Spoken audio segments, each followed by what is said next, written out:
तो अब बात करते हैं हमारी नेक्स्ट इसका जो टॉपिक है। हम लोगों ने अभी जो लास्ट में पढ़ा था, लास्ट वीडियो तक पढ़ा था, तो हमने सारी स्पेशल टाइप ऑफ मैट्रिसेस का पढ़ा था, जिसमें मैंने ऑलमोस्ट अपनी सारी मैट्रिक्स कवर करवा दी थी।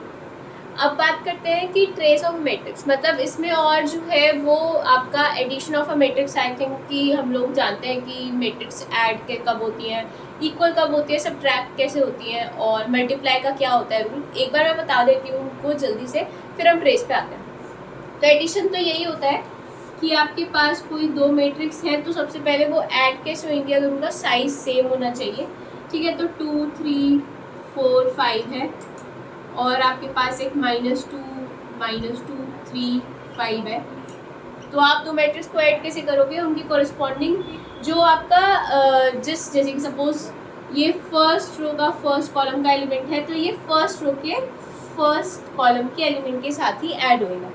कोरिस्पॉन्डिंग एलिमेंट्स के साथ ही आपकी मैट्रिसेस ऐड होती है। तो 2 - 2 विल बी 0, 3 - 2 1, 4 + 3 7, और 5 + 5 10। तो ये आपका सपोज ये ए है और ये आपकी कोई बी मैट्रिक्स थी, तो A + B आपकी ये आ गई। तो मैंने लिया नहीं है पूरा, मैं डायरेक्ट ट्रेस पे आ गई हूँ, क्योंकि आई थिंक कि हम लोग अपनी 12th क्लास में पढ़कर आए थे कि ऐड कैसे करता है। अगर सपोज ये आपके पास 2 × 2 की ना होके ये होती है आपके पास 2 × 1 की, तो हम जानते हैं कि इसका एडिशन फिर पॉसिबल नहीं था। ठीक है, अब बात करते हैं हम इसकी मल्टीप्लिकेशन की। तो मल्टीप्लिकेशन के लिए हम लोग क्या देखते हैं, जैसे कि हमने लिखा है इसे 2 × 2 और ये 2 × 1। ठीक है, तो हम क्या करते हैं, जो पहली वाली मैट्रिक्स होती है उसकी देखते हैं कॉलम, और सेकंड वाली मैट्रिक्स का देखते हैं रो। अगर ये दोनों इक्वल हो जाते हैं, ये दोनों अगर सेम हो, तो आपकी जो मैट्रिक्स मल्टीप्लाई होके बनेगी वो इन दोनों की बनती है जो बचे। तो 2 × 1 की आपको एक मैट्रिक्स मिलेगी जो इनका A × B होगा, या A.B प्रोडक्ट जो होगा इनका, वो 2 × 1 की आपको मैट्रिक्स मिलेगी। एक अब एग्जांपल और लेके देख लेंगे कि हम इसे मल्टीप्लाई कैसे करते हैं, फिर हम ट्रेस पे आते हैं। तो ये लेते हैं एग्जांपल, A = 3 1 5 7, और आपकी B = 0 1। पहले तो देखेंगे कि इनका प्रोडक्ट पॉसिबल है या नहीं। तो मैंने अभी दिखाया था ये 2 × 2 का है और ये 2 × 1 का है। इसका कॉलम देखते हैं और इसका रो। ठीक है, तो ये दोनों इक्वल है, तो अब आपके पास जो बनेगी वो मैट्रिक्स बनेगी 2 × 1 की। तो हम मल्टीप्लाई कैसे करते हैं, हम लोग ऐसे चलते हैं, इसकी रो के साथ इसका कॉलम ऐसे ऐड होते हैं। तो 3 × 0 0, प्लस 5 × 1 5, तो 0 + 5 5 डायरेक्ट लिख दिया। अब सेकेंड रो और ये कॉलम मल्टीप्लाई होएगा ना, तो 1 × 0 0, प्लस 7 × 1 7, तो 7 + 0 7 आ गया। ये आपका आ गया AB। ठीक है, तो मल्टीप्लिकेशन कब पॉसिबल होता है ये हम जानते हैं, और कैसे मल्टीप्लाई करते हैं वो भी आप जानते ही हो। तो हम अब डायरेक्ट अपने ट्रेस पे आते हैं कि ट्रेस क्या होता है। तो मैंने जो एडिशन की, सब्ट्रैक्शन की और मल्टीप्लिकेशन की, ये सब की जो है वो प्रॉपर्टीज हम एक बार बाद में देख लेंगे। अभी जो था वो ये था कि आप इसे ऐड कैसे करते हो, और सब्ट्रैक्ट का भी सेम ही होता है कि साइज सेम होना चाहिए, तभी आप उन्हें सब्ट्रैक्ट कर सकते हो। अगर इस तरह की मैट्रिक्स और सब्ट्रैक्ट करना है तो आप नहीं कर पाओगे, तब सब्ट्रैक्शन पॉसिबल नहीं होगा। तो उसके लिए दोनों का साइज मैट्रिक्स का सेम होना चाहिए, तभी आप सब्ट्रैक्ट कर सकते हो, और उनके कोरिस्पॉन्डिंग एलिमेंट्स के साथ ही हम लोग दोनों मैट्रिक्स के कोरिस्पॉन्डिंग एलिमेंट्स जो होंगे वो सब्ट्रैक्ट होंगे। तो now we come to our trace of a matrix. तो ट्रेस क्या होता है, ट्रेस होता है एक square matrix of order n। तो अभी जब मैंने लास्ट में बिल्कुल करा था तो मैंने ये बताया था कि हम स्क्वायर मैट्रिक्स पे ही बात करने वाले हैं हम। तो ट्रेस भी जो होता है वो सिर्फ एक स्क्वायर मैट्रिक्स के लिए ही डिफाइंड है। अच्छा, सिर्फ स्क्वायर मैट्रिक्स के लिए क्यों डिफाइंड है, क्योंकि इसमें जो आगे आने वाला है वो चीज़ भी स्क्वायर पे ही होती है, रेक्टेंगल पे हो नहीं सकती। तो इसने कहा स्क्वायर ऑफ मैट्रिक्स n, किसी भी ऑर्डर n की आपने स्क्वायर मैट्रिक्स जो होगी उसका ट्रेस क्या होगा, the sum of the elements on the principal diagonal. तो जो भी एलिमेंट्स आपके प्रिंसिपल डायगोनल पे आ रहे हो उनका हम जब सम कर देंगे तो वो बन जाता है ट्रेस। तो इसीलिए क्योंकि से प्रिंसिपल डायगोनल की बात करें कि उसमें सारे प्रिंसिपल डायगोनल के एलिमेंट्स ऐड अप हो जाएंगे तो वो ट्रेस बनेगा, इसीलिए हम लोग उसके स्क्वायर मैट्रिक्स भी लेते हैं, इसीलिए हम स्क्वायर मैट्रिक्स लेते हैं। अब एक रेक्टेंगुलर मैट्रिक्स देख लो, तो ये आपके पास एक रेक्टेंगुलर मैट्रिक्स है 0 1, तो ये डायगोनल एलिमेंट्स हम बताएंगे हमारे कौन से हैं, इसीलिए हम स्क्वायर मैट्रिक्स लेते हैं। तो अगर इसी को देख लो, ठीक है, ये आपके पास 3 5 1 7 जो है ये एक मैट्रिक्स है। अब अगर इसका ट्रेस बताना है तो ट्रेस इसने कहा है जो भी एलिमेंट्स प्रिंसिपल डायगोनल पे हैं, तो आपके पास प्रिंसिपल डायगोनल पे 3 है और ये 7 है, ठीक है, तो ट्रेस विल बी व्हाट 3 + 7 जो कि हो जाएगा 10, तो इसका ट्रेस जो आ गया वो आ गया 10। तो स्क्वायर मैट्रिक्स होनी चाहिए, तो उनके जो प्रिंसिपल डायगोनल्स पे जो भी जितने भी एलिमेंट्स आ रहे हैं उनका सम विल बी ट्रेस। तो अब ट्रेस की प्रॉपर्टीज देखते हैं। तो पहली properties of a trace of a matrix क्या है, ए और बी कोई दो स्क्वायर मैट्रिक्स लिया आपने, ऑर्डर सेम क्यों नहीं चाहिए, तो ऑफ ऑर्डर n ली, और लैम्डा कोई स्केलर है जो हम अभी आगे पढ़ेंगे लैम्डा मतलब किस में यूज़ होएगा। अभी तो एक पहला प्रॉपर्टी जो कह रहा है वो ये है कि ट्रेस ऑफ a + b करोगे तो वो trace of a + trace of b के आ जाएगा, मतलब आप चाहे ट्रेस ऑफ a निकालो और ट्रेस ऑफ b निकालो, उनका सम करो, या a + b जो मैट्रिक्स है उन्हें ऐड करके उसका ट्रेस निकालो, तो दोनों इक्वल होते हैं। तो इसका एक एग्जांपल देख लेते हैं। 2 × 2 से स्टार्ट करती हूँ क्योंकि स्क्वायर मैट्रिक्स होनी चाहिए। अब 1 × 1 की तो कोई दिक्कत नहीं होएगी, 2 × 2 में ही देख पाएंगे हम लोग। तो ये ली मैंने एक मैट्रिक्स A और B ले ली हमने -1 0 0 0, ठीक है, बहुत इजी से लिए है, 0 0 कर दिया, कोई नहीं, तो हम इसको कुछ और ले लेते हैं 7 और यहाँ ले लेते हैं 2, कुछ भी ले लो, दिक्कत तो वैसे नहीं होने वाली है। अब a + b निकालो पहले आप, तो a + b क्या हो जाएगा, कोरस्पॉन्डिंग एलिमेंट्स ऐड होंगे, तो 2 - 1 1 0 0 0 0 2 2 2 7 9, ठीक है, ये आपका a + b आ गया। तो ट्रेस ऑफ a + b क्या आएगा, ट्रेस ऑफ a + b क्या हो जाएगा, डायगोनल एलिमेंट पे है 1 और 9, तो ये हो जाएगा आपका 10, ठीक है, तो आपका ट्रेस ऑफ a + b आपका 10 आ रहा है। अब यहीं से देख लेते हैं, ट्रेस ऑफ a क्या आएगा, 2 + 2 4 प्लस ट्रेस ऑफ b क्या आएगा, 7 - 1 6 4 + 6 10। तो आप ट्रेस ऑफ a + b करो, चाहे trace of a + trace of b करके देखो, दोनों से आपको दोनों इक्वल आ रहे हैं। तो पहली प्रॉपर्टी यही कहती है कि ट्रेस ऑफ b स्प्लिट हो सकता है trace of a + trace of b में। नेक्स्ट प्रॉपर्टी ली, trace of lambda a = lambda trace of a। तो मतलब ये इस तरह से आ रहा है कि आप स्केलर कोई भी हो उससे आप मैट्रिक्स को, कोई भी स्केलर से आप मैट्रिक्स को मल्टीप्लाई करो और उसका ट्रेस निकालो, या फिर ट्रेस निकाल के उस स्केलर से मल्टीप्लाई करो, बात सेम है, ठीक है।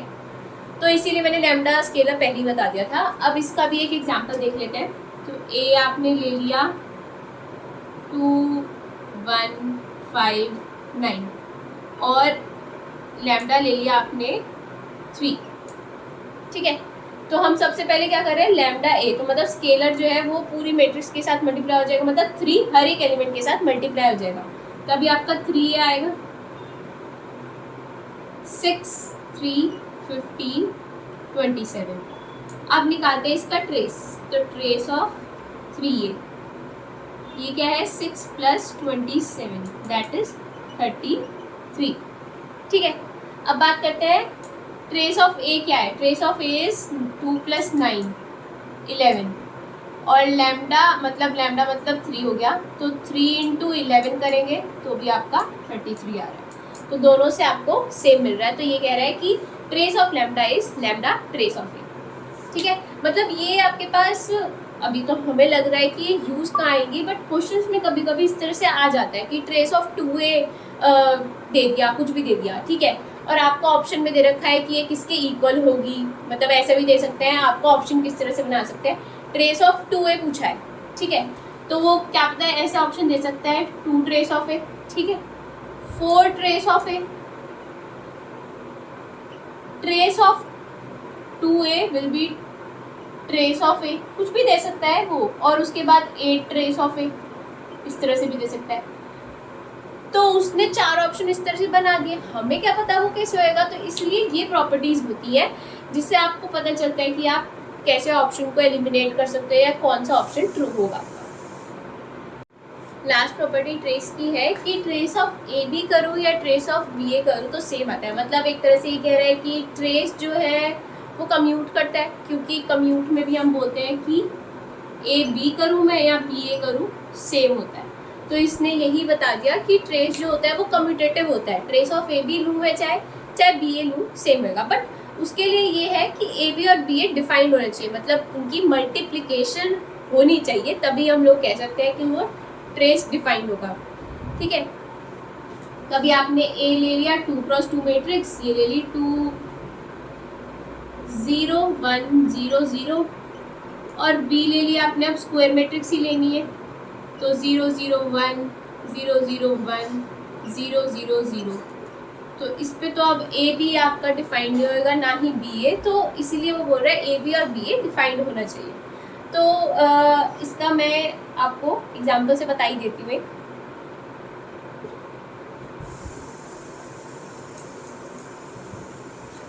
तो ए ले लेते हैं हम लोग 3 1 0 0, ऐसा ले रहे हैं कि मल्टीप्लिकेशन इजीली कर पाए। और बी ले लेते हैं 0 0 1 0, ऐसा ना हो कि ये नल मैट्रिक्स ही बन जाए, जो कि है नल मैट्रिक्स ही बनेगी। तो ए बी करा हम लोगों ने, तो ये होगा फर्स्ट रो फर्स्ट कॉलम के साथ 3 इंटू 0 0 प्लस 0 इंटू 1 0, तो ए बी का पहला एलिमेंट आपका 0 आ गया। फिर 3 इंटू 0 प्लस 0 इंटू 0, ये भी 0 आ गया। 1 into 0 plus 0 into 1 0, 1 into 0 plus 0 into 0 0, ये कहेगी कि आपको एक नल मैट्रिक्स मिल जाएगी। अब बी ए करते हैं।